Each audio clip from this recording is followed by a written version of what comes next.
Stuck at home and want to get a good home workout in? I'll show you exactly how to do that. My name's Dr. Michael Mash, and welcome to episode 8 of Whiteboard Wednesday.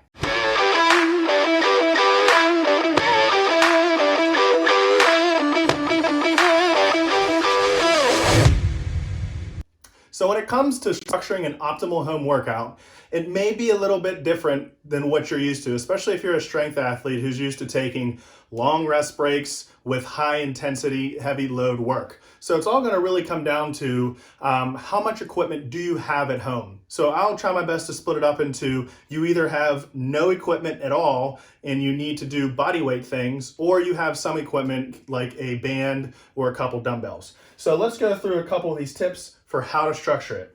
First, my biggest recommendation would be to do some sort of body weight or dumbbell circuit. So the whole idea behind circuit training is you're going to take 5 or 6 exercises, and instead of doing straight sets of across, like doing one exercises for 3 sets of 10 and then the second exercise for 3 sets of 10, what you can do is you can do one set of each the whole way through and then repeat all 5 or 6 exercises for a certain amount of rounds, say 3 or 4 rounds. So what you can do is you can either do some sort of body weight or dumbbell circuit. So like a good dumbbell circuit may look like this. Let's say that these are all in the 8 to 12 rep range. So maybe you do 10 reps of standing dumbbell shoulder presses, followed by 10 reps of a double dumbbell front squat, followed by 10 reps of reverse lunge each leg, and then maybe 10 dumbbell RDLs, followed by 10 one-arm dumbbell rows. So you can do 10 reps of each of those, all with the same weight. So you're gonna have to select a weight that you can get the entire way through. So for example, you may need to go lighter because you can obviously front squat more than you can shoulder press. So take those the whole way through for one round, minimal rest time, get a good cardiovascular workout going, and then repeat. So that would be a good dumbbell circuit. You can do the same thing with body weight. So maybe you do some sort of push-up and do a push-up with a pike. That's where you do a push-up and then you stick your butt up in the air after to get more upward rotation of the scapula. Then some sort of suspended body weight row where you can go underneath something and pull yourself up. And then maybe on a side of a table, you can do close grip tricep extensions or some sort of body weight skull crushers. So the opportunities are sort of endless. You can then go into single leg thrust, hip thrust variations where you're lying on your upper back is on your couch and your feet are on the ground and you're doing some sort of single leg body weight hip thrust.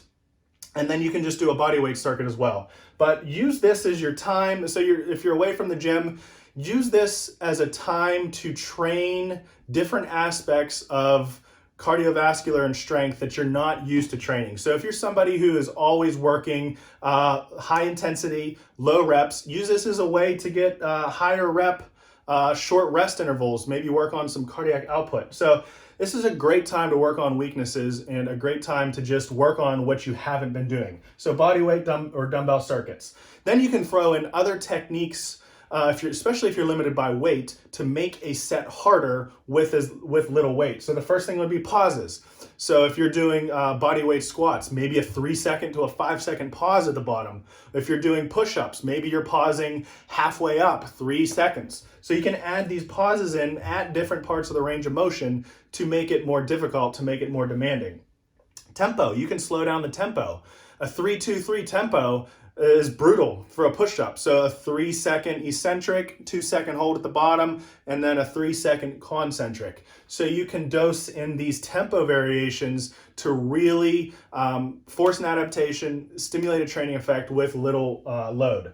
And then range of motion, you can tweak range of motion, and this sort of goes with tempo as well. So if there's something called like 1.5 body weight squats, so that's where you squat the whole way down, come halfway up, go back down, and then the whole way back up. So that's 1 rep. You can do the same thing with push-ups. Come the whole way down, halfway up, whole way down, full way up. So this is a way to extend a set where external load may be a limiting factor, where you actually don't have a way to load these up. So you can play around with tempo. Same thing if you're looking to look a good tricep pump, where if you do have a band that you can loop over an object, you can come the whole way down, halfway up, whole way down, whole way up. So these 1.5 reps can be brutal. In general, you really want to try and think big movement patterns. The opportunity is endless. So we're still trying to find ways to do vertical push, vertical pull, horizontal press, horizontal pull, and then some sort of squat, lunge, hinge, and hip thrust variations. So basically use those as your hierarchy from where to program, and then come up with as many different patterns that you can do.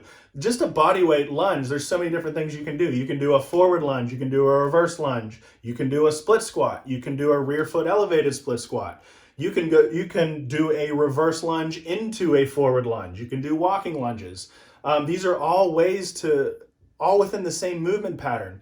You can do a narrow stance bodyweight squat. You can do a wide stance bodyweight squat. You can do tempo 1.5. Again, all ways to bring variation all within the same movement pattern. The push-up patterns are endless too. Narrow grip, wide grip, deficit where you elevate your hands, feet elevated where you put your feet up on some sort of surface. But like I said, you just keep trying to play around with all these different variables that you have at your disposal. And I think the biggest thing, especially right now, we're entering the month of April, where social distancing is a thing until like April 30th at this time. I'll be curious for people that watch this video like a year from now to see where we are. But use this month as a way to enjoy your exercise. Don't punish yourself. Don't force yourself. If you don't feel like working out, then you don't feel like working out, right? We don't want that to get into some sort of cycle where you don't do anything for 30 days, but don't use this as a way to punish yourself. Use this as a way to explore movement.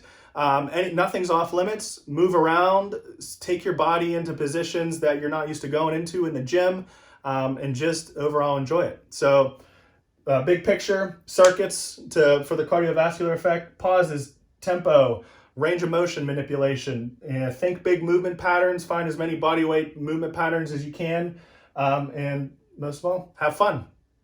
Enjoy. Thanks for watching this Whiteboard Wednesday.